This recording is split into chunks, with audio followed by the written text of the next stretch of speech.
All right, here we go, guys. It's time. Welcome into the Friday afternoon Longhorn Livestream, brought to you by Andy Ludicky and MyPerfectFranchise.net. We appreciate Andy each and every Friday joining us and allowing us to do these things. You may notice the guy on the top here is Rod Babers, the Rod Babers, our friend indeed, former Longhorn. Below him is a newcomer, CJ Vogel. CJ is a longtime Longhorn fan, but more recently, he's a University of Texas graduate and has been covering the Longhorns professionally now for a couple of years, as well as recruiting. So we're happy to have him in. CJ, welcome aboard, bud. Well, thank you, Bobby. Rod, glad to be here. This is exciting times. What better time to, hop on than right now, right in the middle of everything, basically. Yeah, it is.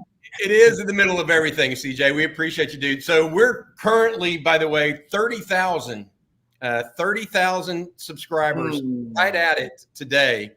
We are literally 8 subscribers away from 30,000 on this channel. Let's do it. I remember when there was 128, just for the record. So it's been a long trek. We have a lot in store for you guys today. We've got a lot of news and information, particularly around recruiting today. We're going to talk a little Washington football as well. But first, we're going to bring in a young man that needs not a lot of introduction to Texas fans, but is due it. His name is Trey Owens. He's a quarterback at a Houston Cy-Fair High School. He's the Longhorns' only quarterback recruit in this class. And on Wednesday night, he won the Houston Area Touchdown Club Offensive Player of the Year. Trey, welcome to the show, bud. How you doing? Pretty good. How are y'all? Good. We're all congratulated. Rod knows what that award means. Exactly. I'm from H-Town, baby, so I get it, man. Hey, two things though, Trey. Two things I get. All right. I get what a big deal it is to be the best offensive player in the city of Houston. But number two, I used to have to see Katy every year or North Shore every year, depending on if we got that deep in the playoffs. And brother, you knocking out Katy and putting the upset. I'm gonna tell you right now, fantastic. That was amazing, but that don't happen a lot, man. You gotta have some of that it quality to do it. Can you tell us about that real quick? Just give me a little rundown how you pulled off the upset. Our defense and O-line stepped up massively. They had a really good D-line, so I wasn't necessarily scared about it, but I had to be ready for really anything. And my O-line stepped up majorly. We only allowed 1 sack all night and allowed me to do what our offense can do. And we got our running back. He got hurt like week 3, and he hasn't come back until then. He had the game-winning touchdown. So we were just clicking on all cylinders. Defense allowed 6 points in the first half from Katy. No one does that anymore. So it was definitely the best game I've ever had in my life. Like, not my best performance ever, but like my favorite high school game ever. It was electric. The fans and everything. It was just like a dream. It was pretty cool. Nice. Hey, I've got to ask you. You're signing officially on Wednesday, but you're not going to be one of the young guys that plays or that practices for the Bowls, correct? You're going to an All-Star game, the Army game, right? I didn't change that. I'm going to the Adidas All-American game. Okay, gotcha. So when you go into the Adidas game, tell folks about that. Are there any other Longhorns that are going to be playing alongside you? Wingo's on my team, so that's going to be a fun one. Have a good. That's great, dude. When does that all get started for you? I think I fly out January 6th, or not? What? January 1st. The game's on the 6th. Gotcha. Guys, y'all have any questions? CJ, what you want to ask Trey a question here? Yeah, Trey, I mean, I've spoken with you in person, seen you in person a number of times now. Yeah. I want to go back to the end of July. You made it to campus. I think it was the first time you made it down to campus by yourself. I think you came to Jordan, Washington, maybe. Yeah. But at the time, we asked you, what you expected from Texas this upcoming season. And, I think the quote I wrote down was, I expect Quinn to do his thing. And if that is the case, Texas will be a top 4 team contending in the playoff and the national championship. What was it that you saw back in July, in whether it be summer workouts or just talking to the guys on the team, that made you think this is the year, this is the jump that Texas will make and eventually we'll see on the field this year? Obviously, Quinn's performance early last year, especially against Bama, it just showed so many signs of greatness. And obviously him getting hurt, that kind of stalled us and having to play backups and stuff. But I think the biggest thing was the amount of returners we had this year. And, yeah, and then his completion percentage and how he's been able to command that locker room and all that, it's unlike really anyone else. No one has that high completion rating at this level. It's like above 70. Anything above that's extremely impressive. So seeing him get to play and all the receivers and AD playing like we thought he would, man, it's awesome. And I'll be there at New Orleans, so it'll be fun. You're going to New Orleans, huh? So that you must be going. I'm not going like to the game, but I'm just gonna go hang out in New Orleans for a couple days. You ain't the only one. You ain't the only one, Trey. Yeah, I'm going too, man. I'll be there. Hey, Trey, thanks for joining us. Again, we're joined by Trey Owens. I'm Bobby Burton. On top of the screen right is Rod Baber, CJ Vogel joining us as well. Trey, you talk about all of this stuff, and y'all's recruiting class is just now getting finalized. I mean, are you going up this weekend to hang out with a number of the other commitments? I know there's like 10 plus commitments going to be there. There's going to be some uncommitted prospects as well. What's going on in that regard, and what's ahead of you for this weekend? Yeah, since I'm not going to the Army Bowl, I'm going up this weekend. I'll go up early Saturday, hang with all the guys. I'm going to stay the night too, so I'll probably be out pretty late. I think like the only two people I know that aren't going is going to be Colin and Alex, obviously, because they're playing. But besides that, I don't know anyone else that isn't coming. So there's going to be a ton of people. And obviously, Xavier to flip, which I think that probably will happen.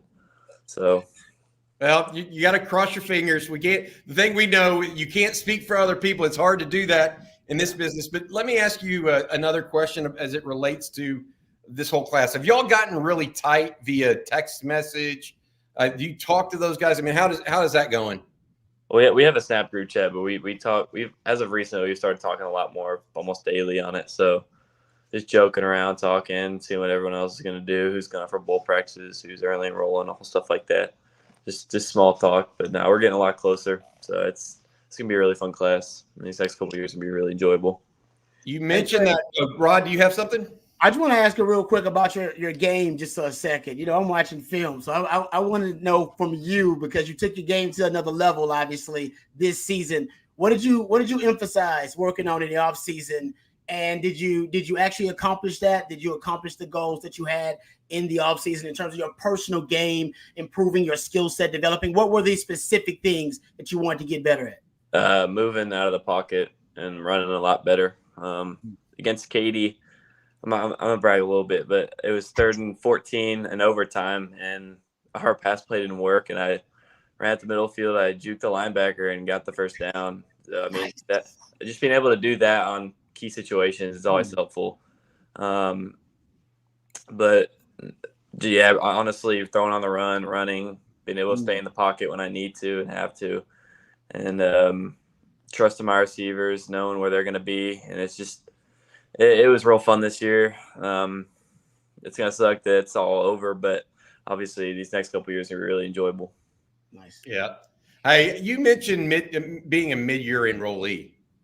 That's one of the things CJ and I were talking about prior to this opening, Trey. There's 15 of you right now that are committed that are mid-year enrollees. There's a couple more that could come aboard that would make it 17. I mean, that's got to be that's just a crazy number. If y'all even, I mean, CJ, you chime in here a little bit and ask Trey a question or two, but the mid-year number is just astounding for the Longhorns.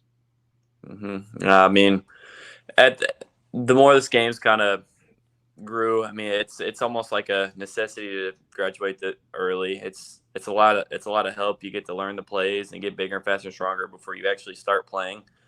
And obviously for me, behind those other quarterbacks, I'm going to need to grow and get faster and stronger. I don't plan on getting there and starting immediately, but getting as ahead as I can it's my plan, and I think it'll work out as it should. Yeah, Trey, you mentioned the other quarterbacks that are on roster currently. Obviously, a lot was made early in the year when Quinn came out and said, there's, a very tight-knit bond between the quarterback room, whether it be with Coach Milwee or Sarkisian, running the room as well. How close are you with the guys on campus now? And I mean, how often are you in conversations with them, and just how excited are you really to be joining them eventually, in just a couple weeks? I talk to Arch the most. He's really chill. He's a humble guy. He's a fun guy to be around. He's also my host at the OV. So he's a fun guy. Obviously, I'll talk to him a lot more once I get up there in a couple of weeks. But right now, I really just mostly talk to all the guys that are committed. It's pretty much daily. Parker and Wingo and a lot of the guys on mostly offensive guys. But it's so much fun getting to know these guys, and it's going to be a lot more fun playing with them in a couple of years. Yeah. Hey Trey, have they given you? Because when I was first coming up, you'd get like nutrition and diet and workout like prep stuff from the coaches, from the strength and conditioning staff. In the off season, moving obviously going into for us it was training camp, but for you guys are coming in early. Are you getting any of that stuff? Do you get any stuff from the playbook even early on? I haven't got anything from a playbook, but this weekend we're gonna go do all our academic and nutrition stuff and get that all planned out for the semester. Okay. So that's the plan for this weekend. Good stuff. All right, hey, we have a couple of questions from the audience. That you mind answering those? Where can I? Yeah, sure. They're easy. They're not. They're. This is what we call puff questions for you. They're not going to be any. Tell us your deepest, darkest secrets. This is from Rocky P. Trey, what was your recruitment to Texas like? It was really long. I started getting recruited like April of last year, and obviously I didn't get offered until I think October. So I was up there as much as I could. I went to 3 or 4 games and all the pool parties and camps and stuff in the spring to kind of showcase my ability and obviously work towards getting that offer. But yeah, I feel like I kind of kept being consistent of going up there and talking to everybody and getting close to the coaching staff and learning how they run things and seeing if it was the right fit for me. And inevitably it was, and it was the best choice for me. What did they say that they liked, Coach Sarkisian and Coach Milwee? What was it that they said they liked the most out of you? Definitely my more pro style. Still one of the biggest things Coach Sark told me was we recruit running backs to run and quarterbacks to throw. So that me not running all the time isn't a deal breaker at all. He actually likes it probably better. And obviously my ability to just make throws and my IQ in the high school level, at least I think, is pretty high. And my turnover to touchdown ratio and all that stuff. And I don't know how to word it. I think I'm more matured for my age, I'd say. Mm-hmm. Yeah, 43. Let's be clear here. 43 touchdowns this season through the air, 4 interceptions. Right. A 10-to-1 ratio is kind of good, Trey. You don't have to be to be bashful about that. All right, we'll finish up with this one, then let you go because we know it's busy. You got to go to Austin tomorrow. Get going with those guys. Trey, what is your current height and weight? This comes from Zane Petty.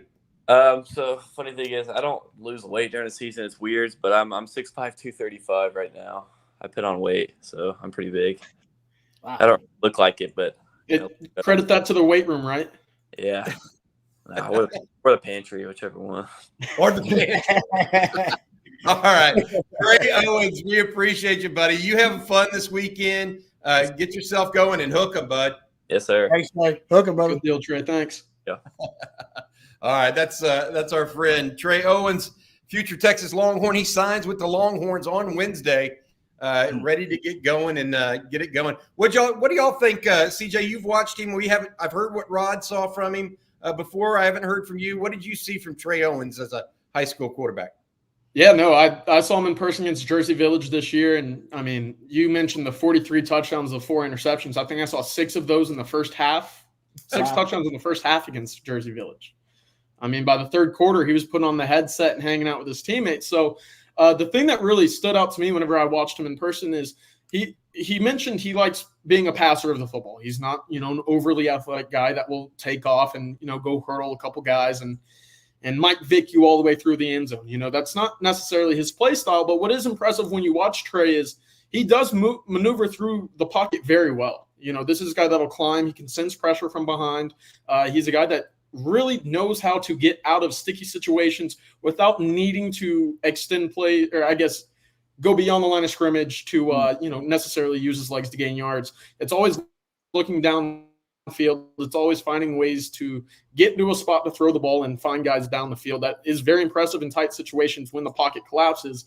And, at the high school level, it certainly happens pretty often. So that was the number one takeaway that I had, on top of seeing him in 7-on-7 and stuff like that. The competitiveness is amongst the best that I've seen in this class. So I think Texas is getting a good one here. What about his arm strength? Because I watched him throw, and it was obvious that, look, Sark likes to stretch the field vertically. He has that kind of arm, right? Yep. Yeah. And when I watched him, honestly, I asked him about this too. I was like, how often do you have to let it loose? Because on film, his touch is one of his, I think, elite traits in his game. You don't ever really see him let it loose on a throw. He almost puts exactly what he needs on in terms of the velo. But he's got a nice deep ball, a beautiful deep ball. And Sark likes the deep ball. We know that even here in Texas, he had to curtail the deep ball because it wasn't a strength of the Texas offense or Quinn Ewers. I always say, I think he actually is secretly jealous of that Washington offense because they're really good at the deep ball. And Sark always wanted to be a deep ball thrower. I think at one point when this offense has different personnel, they're going to get back to throwing that deep ball. Trey Owens has a beautiful deep ball. And I love what CJ said about the competitiveness. Think about when Sark said his 4 traits that he's looking for in the quarterback, he said competitiveness was actually like one of the top traits. Like he just wants a guy that is an uber competitor. Trey Owens, listen to any of the interviews we've done with him. He's got swag. All right. Trust me. That's why I asked him about the Katy win, because I already knew what he was. That's a competitor. He's like, I didn't have my best game, but we beat the hell out of Katy. That's an H-Town. That means something. And so I love that about his game too, man. He's a competitor. He's got, I don't know him enough to know for sure, but he does seem to have some hints of that it quality in him. Yeah, definitely. And Bobby, real quick, I just wanted to chime in again. The kind of camaraderie that he has with his receivers, obviously Owen Carter, the Rice commit down at Side Fighter, is his go-to guy. When you watch the two of them play and when he gets in sync with receivers that, he's had months and months and months to throw to, it's almost, like a little telepathy there. Like, when plays break down where his receivers are going to be, how he wants them to, to either rail it up the sidelines or come back and find the ball if he's scrambling out of the pocket. It's really impressive when you watch him in sync with his receivers, like we saw, this season, obviously against Katy and, before then as well. So I can only imagine once you get, 4 or 5 of these guys that are in this class right now, months and months and months with Trey Owens, it's going to be impressive when, his time finally comes. Yep. All right. We're going to talk a little bit more about some other stuff going on with recruiting. But first, I want to bring up a guy that is, I mentioned this on Wednesday during Coffee and Football. I believe that there's going to be a visitor this weekend that people were probably going to be surprised by. I didn't want to put it out at the time. He's been committed elsewhere. He's been committed to Baylor for quite some time. And that young man's name is Alex Foster. He is out of Greenville, Mississippi. Here is some of his film. He just released his senior film today. Rod and CJ, tell me what you like about this young man. He's out of small town Mississippi now.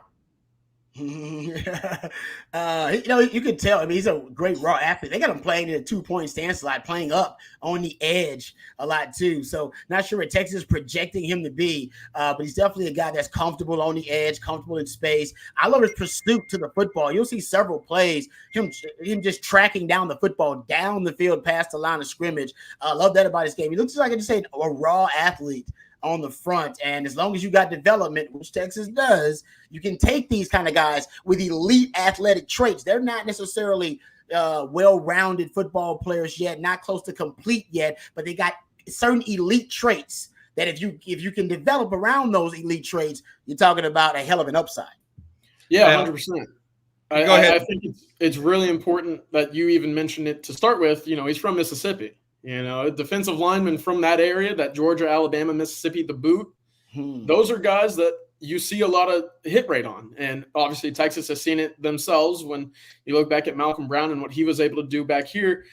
I mean, these type of guys are different animals. And when you get them into a weight room system and, you get them eating the way that college athletes should be eating at the top level, you see massive transformations with their body that you normally didn't get to see or didn't have an opportunity to see at the high school level. So when he's showing these raw athleticism right now, you can only begin to imagine what it will turn into given the time and effort in the weight room and in a good health system. You mentioned Malcolm Brown, but I think you mentioned Malcolm Roach from Baton Rouge. Sorry, yes. But the reality of it is this, and this is where I think we all agree. Bo Davis doesn't mind incubating people. Nope. Right? That he sees a raw football player here that's 6'5", 250, runs well, has long arms, and clearly can pack a punch.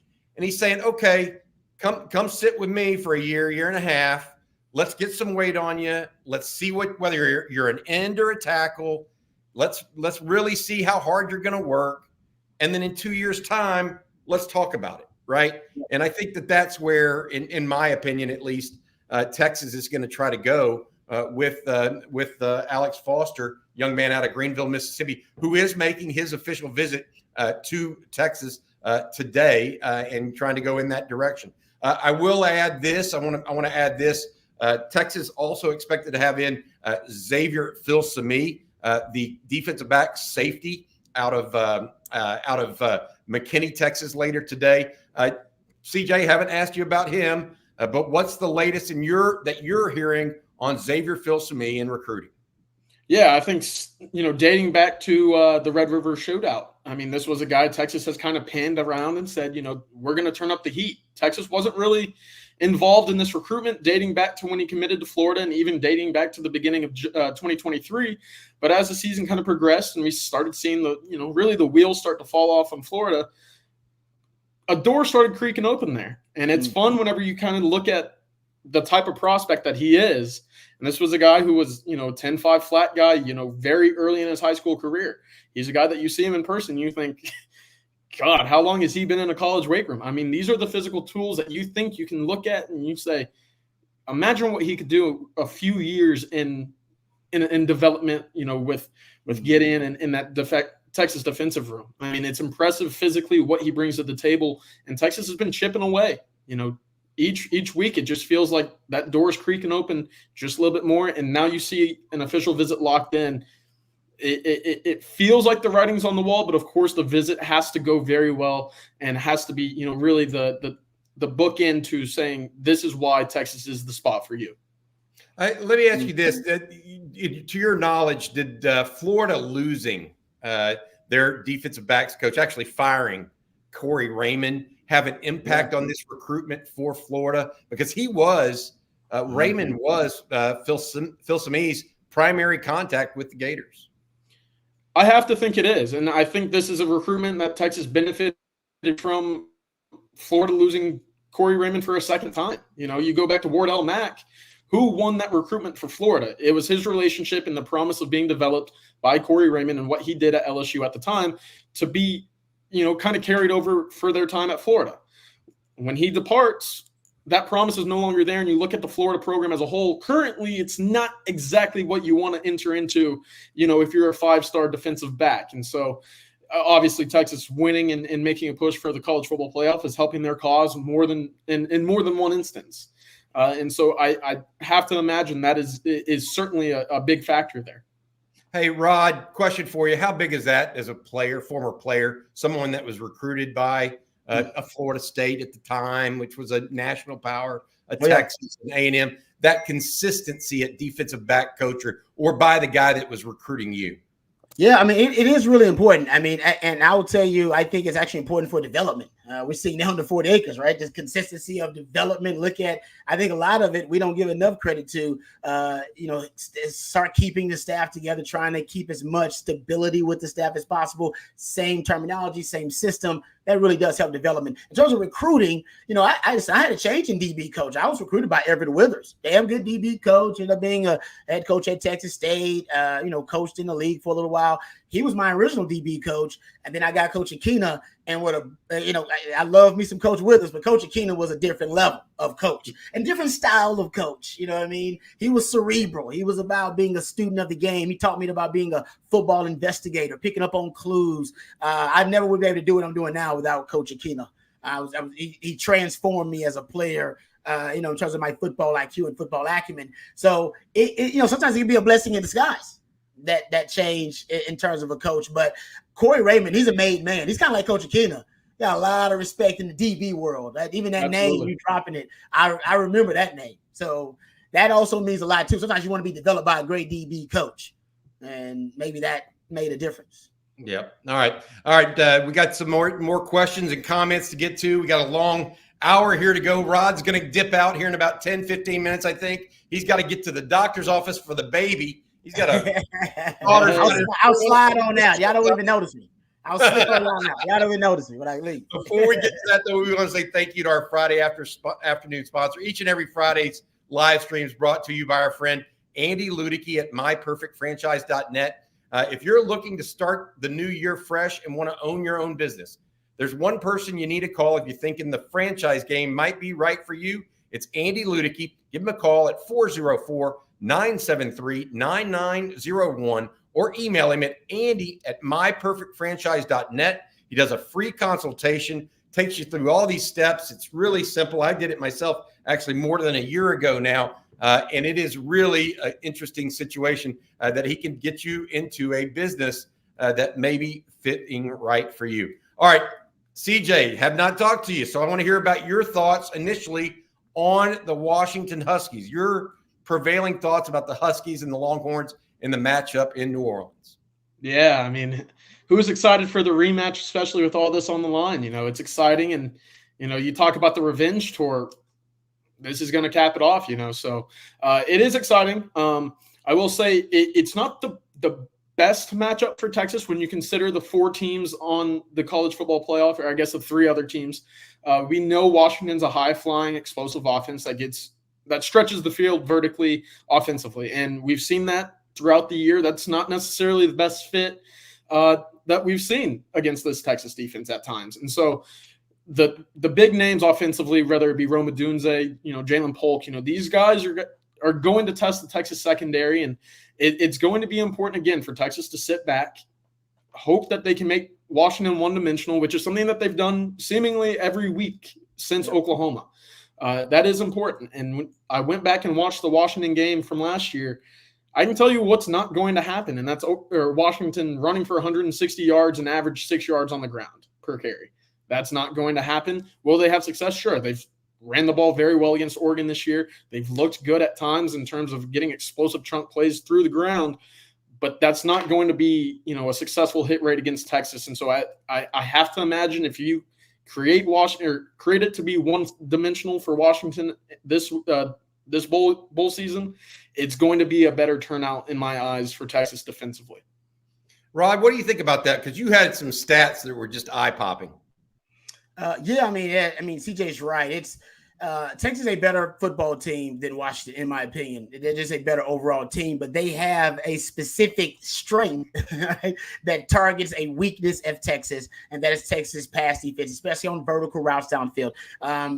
They've thrown 100 balls, vertical shots, 20 yards or more down the field the entire season. Texas in the realm of 40 for Quinn Ewers, right? So we're talking about very different offenses. Texas has allowed, I think, 36% completion percentage on the season on passes 20 yards or more down the field, which is actually pretty good. But I take away the backup quarterbacks out of my sample size because that just don't count. You take the backup quarterbacks out, that number rises to 42%. And Michael Penix completes 44% of those deep passes downfield. Here's the good news. When you did rewatch that game last year, Texas and watched the Alamo Bowl, how many deep passes did Washington complete? One. Uno. It was the first play of the game, Bob. It was a flea flicker. It took a flea flicker to catch Texas sleeping. Texas' game plan last year to neutralize the deep ball was a really good one. But Kim Kardashian, Nicki Minaj, Serena Williams' butt is they had to play with a lighter box. They played with some deep safeties a lot of the times, right? Because they wanted to stop and neutralize the deep threat. It did. It actually dissuaded them from throwing the deep, and Texas stopped the deep ball, but they gave up the run game. as CJ mentioned, right? Almost 6 yards per carry, 158 yards on the ground. Texas this year, though, 5th best rush defense in the country. Last year, that wasn't the case. They lost this game for 2 reasons last season, because of rush defense and actually rush offense too. Just say the rushing game, right? The rushing battle. Right. Texas couldn't run the ball and they dominated on the ground. That's lines of scrimmage. And then number 2, money downs. GOTF, get off the field. Texas couldn't get off the field. They were 13 of 23 on money downs last season in that Alamo Bowl, guys. It's like 56% conversion rate. This year, Texas is top 3 in the country in third down defense. So it won't play out like it did last season. But make no mistake, this team, it can go. And Roma Dunze will be a problem. Braylon Trice. Remember, Braylon Trice had 2 sacks last year, 2 tackles for loss.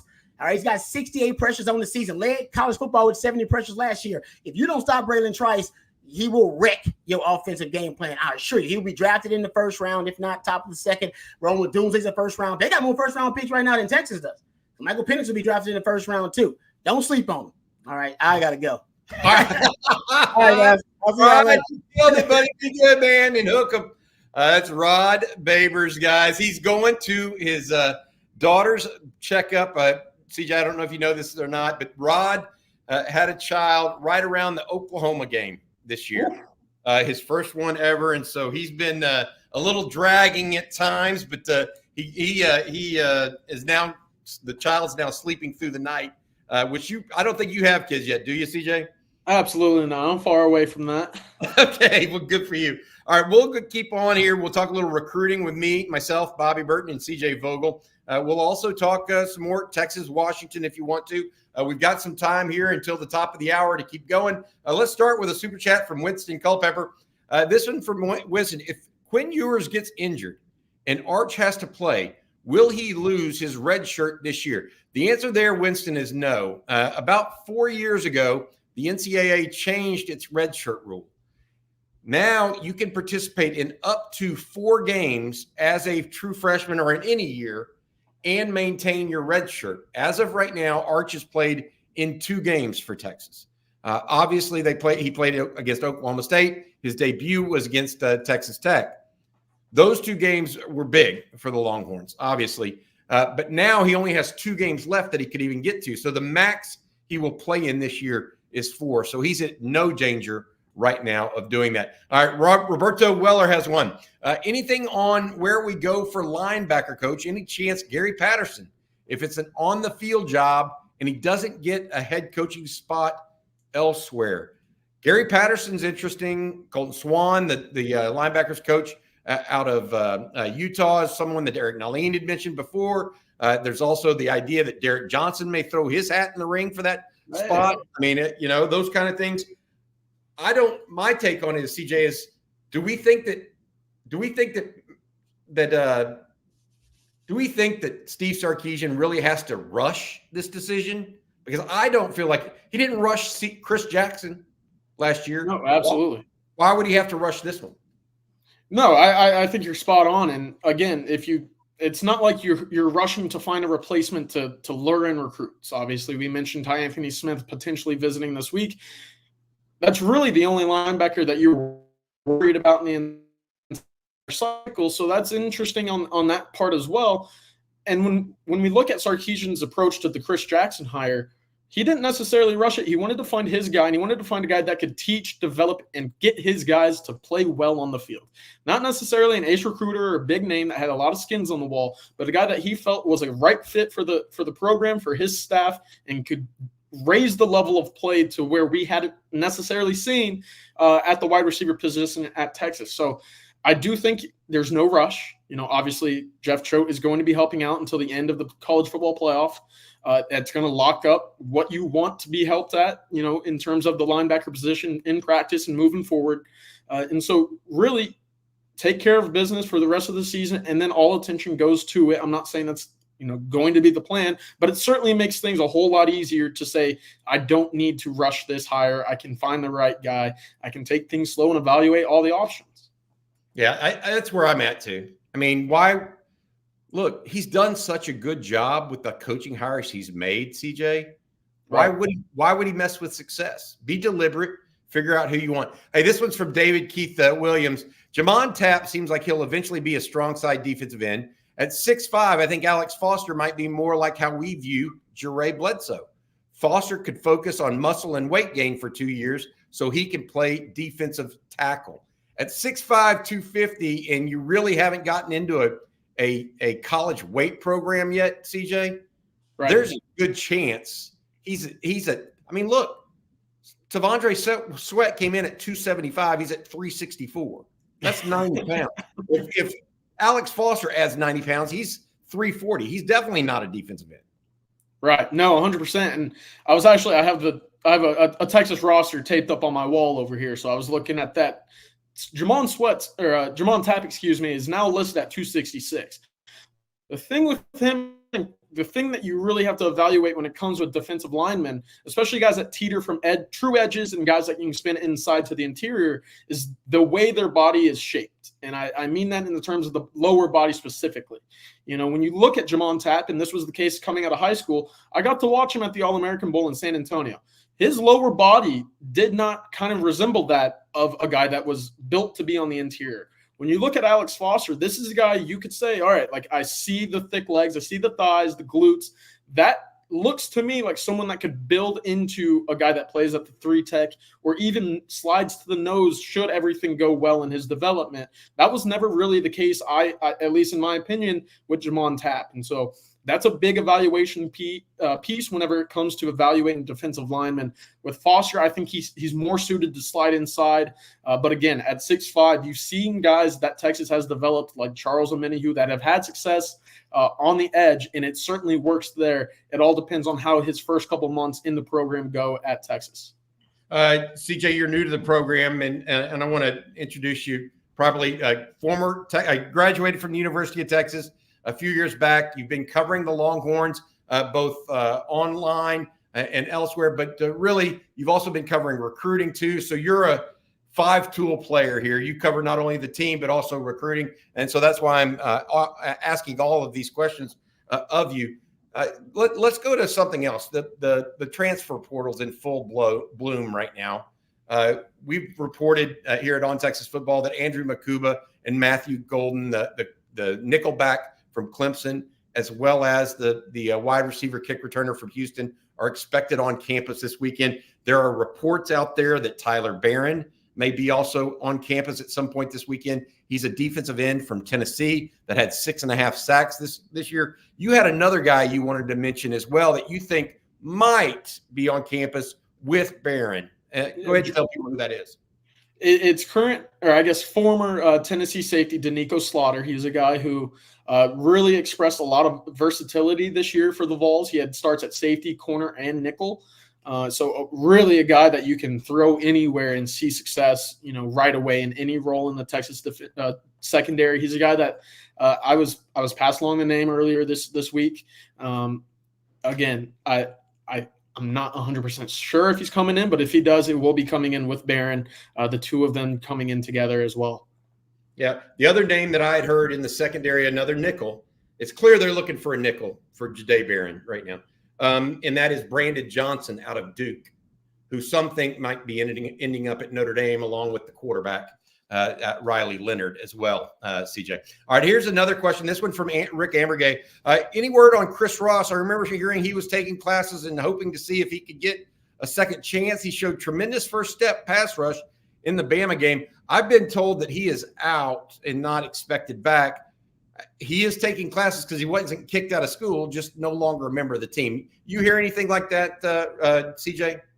Yeah, I've heard since his kind of injury and I guess soft departure from the team, there has not been a return. I've heard that there's been kind of expressed interest in the return from Chris's side. I'm not sure, just how well received that was, or if that's progressed at all since the season has developed. But it was unfortunate to see him get injured. And like you said, I mean, he showed some promise early against Alabama. He was getting some snaps early in the year. For all I know, I hope he's doing well in his rehabilitation from the injury and looking to get back on the field somewhere, soon.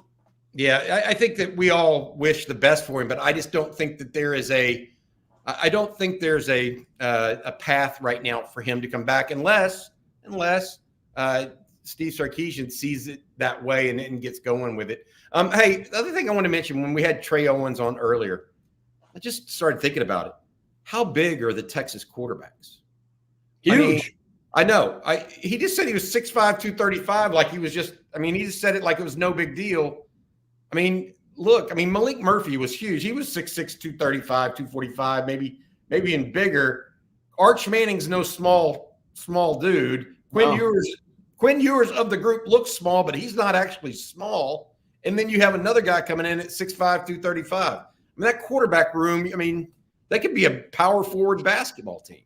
No, 100%. And it's funny, Ewers is technically the smallest of the bunch. And when you kind of consider how he slimmed down this year, he's probably 25 pounds lighter than the rest of the group, which is kind of crazy considering the fact that he's the number one guy and we've seen how successful he's been. And especially in the running game this year. I've pounded the drum all year. This is not a quarterback. Quinn Ewers is not a guy that you can push or quarterback sneak with. But Ewers, to his credit, has found an extra year with his legs this year. So that's certainly encouraging that, the development is there and it will continue to be there under Sarkisian and Milby for the next era of Texas quarterbacks. Got some more questions coming in. Got time for a few more questions today, this afternoon on the On Texas Football live stream presented by Andy Ludicky and myperfectfranchise.net. Before we get to those questions, I want to say thanks to Andy officially one last time. His number is 404-973-9901 or email him at andy@myperfectfranchise.net. If you're looking to own your own business, be your own boss, and are interested or think that the franchise game might be right for you, give him a shout, 404-973-9901. This is what Andy does for a living. So if you're going to spend your living and turn over your life and do something new like that, you want an expert taking you along that path. That's Andy Ludicky at myperfectfranchise.net. All right, here we got some other questions. I'm going to start with this one. Jeff asks, is CJ going to be a regular guest? That is the hope. So we're very excited about that. Very happy about him here as well. CJ, did you get a chance to see Xavier Filsaime at either a camp or a combine or in person this year? Yeah, I saw him twice last year. So I saw him against Temple early in the year. And again, I've watched all the film. I've seen him at the Under Armour All-American camps as well. This is a guy, like I said earlier, the physical presence is impressive. I think it's a lazy comp to look at him and say, this is what Tyler Owens was hoped to be, but the physical traits are there. He's wiry, he's lengthy, he's fast as hell. The guy is a true athlete, can jump through the gym. It's impressive stuff. So I'm hopeful that, the football instincts are there. Everything that I've watched of him coming downhill is exactly what you want to see from a guy that's kind of a bigger safety. So it is impressive stuff. He has real 10-6 speed. He's got it FAT, fully automated, and can cover. He's Rod's kind of guy. Does that speed, in your opinion, show up on film or in person? I know you just said he's fast as you know what, but does it really show up in that way? I think so. I think you see it more coming downhill than you do going side to side or backwards. This is a guy that McKinney defense is vaunted when it comes to stopping the run. It is impressive the way that front seven works. And when things leak through, Filsaime is there to really limit any type of explosive plays. I think like most safeties, that jump to the next level is going to take some time in terms of play recognition, route patterns, in terms of reading the quarterback's eyes and getting to a spot where the ball will be eventually thrown. That's going to take time. Very rarely, and I think Derek Williams is still kind of in that learning stage right now. The pass game is different in the college ranks. So that's going to be the next step in his development. It's going to be reading eyes. It's going to be recognizing route patterns. And, if that is something that he adapts to early on, you're looking at a very special prospect in the back end there. All right. Here's one from James Fikes. Is Texas taking a real look at D'Alen Evans, the young man out of Longview Pine Tree, an inside player on the defense? He's a special mover at DT. Here's what happened. Aaron Hampton, young man out of Dangerfield that's committed to the University of Texas as a defensive back, also plays wide receiver for Dangerfield. He and D'Alen Evans actually met together to have an in-home visit. Or it wasn't actually an in-home visit, I don't think, as much as it was a meeting at Chipotle in Longview, by the way. So they met together. Evans is not expected to sign with A&M. He's a long-time commitment with the Aggies. Also looked at Florida a good bit this season, but I don't think the Gators, because of their bad season, are much of a factor here anymore. He may visit A&M this weekend, but he's saying that he has an official visit set up for not only Texas, but also looking at visits to USC and Oklahoma this coming year. Or this next year. So he'll be a what I would call a second signing period signee of someone. So that is someone that we need to look out for. Dominic McKinley, by the way, CJ, also expected to be a second semester or a second signing period guy. That's the big 5-star defensive lineman out of Lafayette, Louisiana. Terry Bussey apparently moving his decision date back to the second signing day. He's at A&M as well. And then another guy that we need to be aware of just somewhat is Ryan Williams, the wide receiver out of Saraland in Alabama. And the reason we need to be aware of him is he was originally the number one wide receiver in the class of 2025. Well, he is now reclassified and will sign most likely at the second signing period, and he'll be a class of 2024. Interestingly, he's already committed to Alabama, but his dad played at Auburn. He's saying he's going to visit Texas. He was at the Texas-Alabama game, by the way, in Tuscaloosa, along with 100 or so more high-end recruits. Right. You have any other recruiting news, notes you want to share with folks that you've been thinking about or ideas that we can talk about here, CJ? Yeah, I think Ryan Williams is a big one. Obviously, there were rumors back, I guess dating to the 7-on-7 time in the spring. This is a guy who is in contention to being the number one receiver regardless of class. He is that special, and you watch him play football, it jumps off the screen just how talented he is. And so that's one to watch as well. I know he is teammates with current Texas quarterback commit KJ Lacey out in Saraland. If there's any pull there, I guarantee you KJ's putting in the word behind the scenes to say, hey, let's continue our success together at the next level on the biggest stage in the SEC. So that's also working in favor of Texas in that regard and in that recruitment as well. Bobby, January 20th coming up, big junior day. I know Texas, once that calendar flips, I know there's still work to be done in the 2024 class, but this is going to be about the time where you start looking at that 2025 cycle and thinking, all right, who are the guys that Texas is going to be having multiple visits set up for? Who are the guys that Texas will be pushing in terms of, whether it be flipping a Decorian Moore kind of athlete like that, or, setting up official visits for the spring? It's exciting. We'll start seeing just where things sit on the big picture wise. And that all comes up January 20th as well. Yeah. The next 60 days are just going to be a blur. Basically, I've decided blur with Christmas put in there, right? Absolutely. So, all right. I tell you what, we have one last thing we want to share with y'all. Matt, do you have it? Our producer, by chance, can you bring that, the graphic up that you sent to our text thread that showed the number of subscribers we have on Texas football now? Because this is important. CJ, your first broadcast with us, and you're getting ready to see a little bit of a positive thing here from Matt, our producer. I wanted to say thank you all to everybody. It's the end of the week. We've got a bunch of content coming tomorrow. Greg Davis later today. I had a one-on-one interview with the former Longhorn coach. We're going to post that as well. And then tomorrow we'll have recruiting updates as well. I'm also going to try to sit down with Andrea Elliott, the head coach's wife of the women's volleyball team. She sat with me about a year ago this time talking about Logan Eggleston and Maddie Skinner before they went and played for the national championship. Now they're getting ready to go play for it again. I got to keep that. I'm a little superstitious, right? So we got to keep that going.